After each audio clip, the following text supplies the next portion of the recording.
નમો નારાયણ મિત્રો આજે આપણે નારાયણ કવચનો પાઠ સાંભળીશું. કોમેન્ટની અંદર જરૂરથી ઓમ નમો નારાયણ અથવા તો જય શ્રી કૃષ્ણ જરૂરથી લખજો.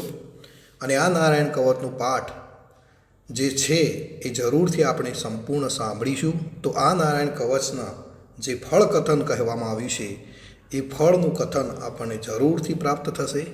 તો ચાલો આપણે શરૂ કરીએ છીએ નારાયણ કવચનો પાઠ. શ્રી નારાયણ કવચ. શ્રીમદ ભાગવતના 6ઠ્ઠા સ્કંદના 8મા અધ્યાયમાં શ્રી નારાયણ કવચ ત્વષ્ટા ઋષિના પુત્ર વિશ્વરૂપ ઇન્દ્રને કહે છે. વિશ્વરૂપ કહે છે, જ્યારે ભયનો સમય પાસે આવ્યો હોય ત્યારે મનુષ્ય હાથ પગ ધોઈ આચમન કરી ઉત્તર દિશા તરફ મુખ રાખી નારાયણ કવચનો પાઠ કરવો જોઈએ. જ્યારે ભય આવે ત્યારે શ્રી નારાયણ રૂપ નામ બખ્તર ધારણ કરવું જોઈએ. તો મિત્રો, આ પ્રમાણે છે નારાયણ કવચનો પાઠ, જે આપણે નિત્ય સાંભળવો જોઈએ અથવા તો આપણે નિત્ય નારાયણ કવચનો પાઠ કરવો જોઈએ. નારાયણ કવચ. ગરુડની પીઠ પર ચરણ કમળ ધારણ કરનારા, 8 સિદ્ધિઓવાળા, 8 બાહુઓવાળા અને તે 8 બાહુઓ વિશે શંખ, ચક્ર, ઢાલ, ગદા, બાણ, ધનુષ તથા પાસને ધારણ કરનારા શ્રી હરિ મારી સર્વ પ્રકારે રક્ષા કરો. જળમાં મત્સ્યાવતારધારી ભગવાન જલતંતુઓથી તથા વરુણના પાસથી મારી રક્ષા કરો. માયાથી બટુક બનેલા વામનજી સ્થળમાં મારી રક્ષા કરો. શ્રી વિશ્વરૂપ ત્રિવિક્રમ ભગવાન આકાશમાં મારી રક્ષા કરો. અસુરના અધિપતિઓના શત્રુ ભગવાન ઋષિ સંકટકારક વનવગડાઓમાં તથા સંગ્રામ વગેરેમાં મારી રક્ષા કરો. જે નૃષિના ખડખડાટ હાસ્યના શબ્દથી દીજાઓ ગાજી ઉઠી હતી અને ગર્ભિણીઓના ગર્ભ પડી ગયા હતા. પોતાની દાઢથી પાતાળમાંથી પૃથ્વીનો ઉદ્ધાર કરનારા ભગવાન યજ્ઞ મૂર્તિ વરાહ માર્ગમાં મારી રક્ષા કરો. પરશુરામ પર્વતોના શિખરોમાં મારી રક્ષા કરો.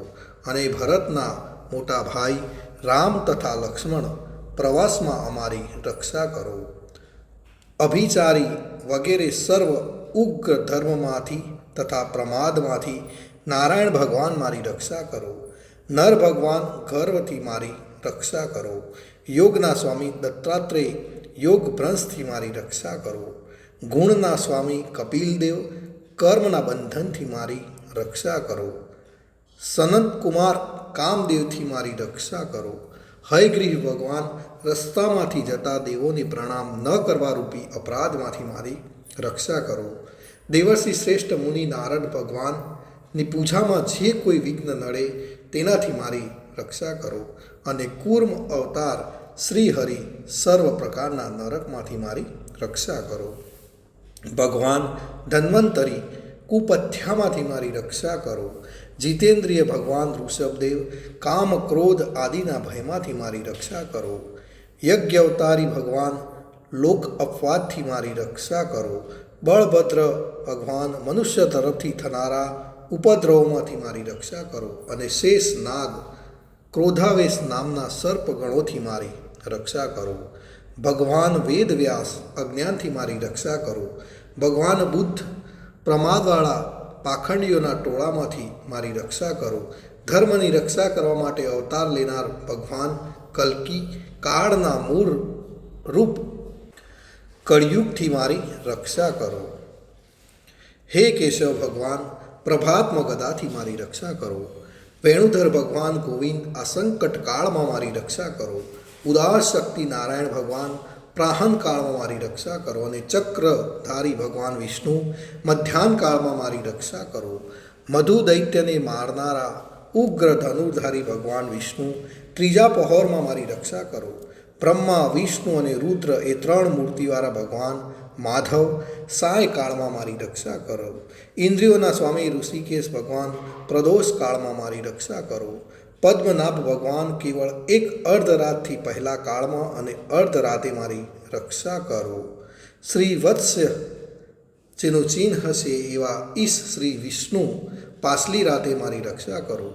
તલવારધારી ભગવાન જનાર્દન મળસકામાં મારી રક્ષા કરો. દામોદર ભગવાન સંપૂર્ણ સંધ્યાઓમાં મારી રક્ષા કરો. કાળમૂર્તિ ભગવાન વિશ્વેશ્વર સૂર્યોદય પહેલાંના કાળમાં મારી રક્ષા કરો. હે પ્રલય સમયના અગ્નિ જેવી તીક્ષ્ણ ધારવાળા ચક્ર ભગવાનથી મૂકવામાં આવે તો ચારે તરફ ફળીને અગ્નિ જેમ ખડગની ગંજીને તુરત બાળી નાખે તેમ મારા શત્રુઓને સૈન્યોને તુરત જ બાળી નાખો. હે વ્રજના જેવા તીક્ષ્ણ સ્પર્શવાળા તણખાઓ ભરેલી ગદા તમે ભગવાનને વહાલી છો. તમે કુષ્માંડ યક્ષ રાક્ષસ ભૂત અને ગ્રહોને ભૂકો કરી નાખો. શત્રુઓના ચૂરે ચૂરા કરી નાખો. હે પંચજન્ય શંખરાજ શ્રી કૃષ્ણ ભગવાનને તમને ફૂંકીને મહા ભયંકર શબ્દ કરીને તેમના શત્રુઓના હૃદયને કંપાવતા રાક્ષસો પ્રમથો પ્રેતગણ માતૃકાગણ પિચાસ બ્રહ્મ રાક્ષસ તથા બીજા ઘોર દ્રષ્ટિવાળાઓને નસાડી મૂકો. હે તીક્ષ્ણ ધારવાળી તલવાર તમે ભગવાનના હસ્ત દ્વારા પ્રેરાઈને મારા શત્રુઓના સૈન્યને કાપી નાખો. હે ચંદ્રમા જેવી 100 ફૂલડીવાળી ઢાળ તમે શત્રુઓની આંખોને ઢાંકી દો તથા પાપી નજરવાળાની પ્રાપ દ્રષ્ટિને હરી લો. અમને ગ્રહોથી કેતુઓથી મનુષ્યોથી સર્પોથી ઢાઢવાળા પ્રાણીઓથી તથા પાપોથી જે ભય થાય છે તે સૌ તથા જેઓ અમારા સુખમાં વિઘ્ન કરનાર છે તે સર્વ ભગવાનના નામરૂપી અસ્ત્રના કીર્તનથી જ તુરત જ ભય પામો. બૃહસ્થંત વગેરે સામના સ્ત્રોતોથી સ્તુતિ કરવાતા વેદમય તથા સમર્થ ગરુડ ભગવાન સર્વ સંકટોમાં મારી રક્ષા કરો તથા વિશ્વસેન ભગવાન પણ પોતાના નામો લેવા વડે સર્વ સંકટોમાંથી મારી રક્ષા કરો. શ્રી હરિના નામ રૂપ વાહન અને આયુધો સર્વ આપત્તિઓમાંથી અમારી રક્ષા કરો. ભગવાનના મુખ્ય પાર્ષદો અમારી બુદ્ધિ ઇન્દ્રિય મન તથા પ્રાણની રક્ષા કરો. આ સાકાર નિરાકાર છે કઈ જગત છે સર્વ ભગવાનનું જ છે. આ સત્યથી મારા સર્વ ઉપદ્રવો નાશ પામો. અભેદ દ્રષ્ટિવાળા મનુષ્યોને ભગવાન પોતે ભેદરહિત જોવામાં આવે છે તો પણ પોતાની માયાથી આભૂષણો આયુધો તથા ચિહ્ન નામની શક્તિને ધારણ કરે છે. તે સત્ય પ્રમાણ વડે જ સર્વજ્ઞ તથા સર્વવ્યાપક ભગવાન શ્રી હરિ સર્વ પ્રકારના રૂપો વડે સર્વદા અમારી રક્ષા કરો. નામની ગર્જનાથી લોકોના ભયનો નાશ કરનાર તથા પોતાના દિગ્ગજ ઝેર શસ્ત્ર પાણી વાયુ અગ્નિ વગેરેના પ્રભાવે ગળી જનાર નરસિંહ ભગવાન દિશાઓમાં ખૂણાઓમાં ઊંચે નીચે બહાર તથા ચો તરફ અમારી રક્ષા કરો. મિત્રો, આ નારાયણ કવચ જે કંઈ સાંભળે છે એને આ પ્રમાણેનું ફળ કથન જરૂરથી મળે છે. નારાયણ કવચનું ફળ કથન વિશ્વરૂપ કહે છે, હે ઇન્દ્ર, આ નારાયણ કવચ તમારી આગળ જે કહ્યું એને ધારણ કરવાથી તમે શ્રમ વિના અસુરોના અધિપતિઓને જીતશો. આ નારાયણ કવચને ધારણ કરનારો મનુષ્ય નેત્રથી જેના તરફ જુએ અથવા તો પગ વડે જેને અડકે તે તુરત જ ભયમાંથી છૂટે છે. આ નારાયણ કવચ મળનાર પુરુષને કોઈ દિવસ રાજાઓ તરફથી, ચોર તરફથી, ગ્રહો થકી, વ્યાઘ્ર આદિ તરફથી, બીજા કોઈ તરફથી ક્યારેય કોઈ ભય રહેતો નથી. તો મિત્રો, આ હતું આપનું નારાયણ કવચ અને આપણે નિત્ય નારાયણ કવચનો આ પાઠ આપણે સાંભળવો જોઈએ. આપણને બધી જ આપત્તિઓમાંથી, બધા જ ભયોમાંથી છુટકારો મળે છે. મિત્રો, કોઈ ઉચ્ચારણમાં મારી કોઈ ભૂલ રહી ગઈ હોય તો મને જરૂરથી માફ કરજો અને આપણે નિત્ય નારાયણ કવચનો પાઠ કરીશું. બોલો ઓમ નમો નારાયણ.